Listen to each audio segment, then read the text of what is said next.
Hi, today let's make simple and easy Konkani style Dali Toyi recipe. To the cooker I've added in Toor dal and water, and once it's boiling I'm adding in salt, turmeric powder and green chilies. Give 3 whistles. After 3 whistles this is how the dal looks like. Now this is slightly thick. So what you need to do is first give it a good mash it or smooth for the smooth consistency. Then transfer it to a pot which you're making the dal and add water because this is a thinner version of our dal. Now, while this is boiling, add sasofidito or hing to the dal itself. We are not adding to the tadka. That is the speciality of Dali Toyi. Now, let's make a very simple tadka with the most simple ingredient like oil. Then goes in some mustard seeds and curry leaves and dry red chilies.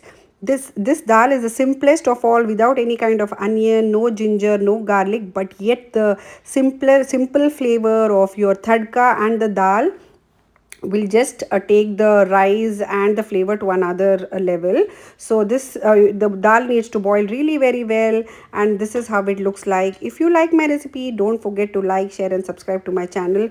Just take plain hot rice and then add ghee, and if you add this Dali Toyi, it is a wholesome simple food. Enjoy.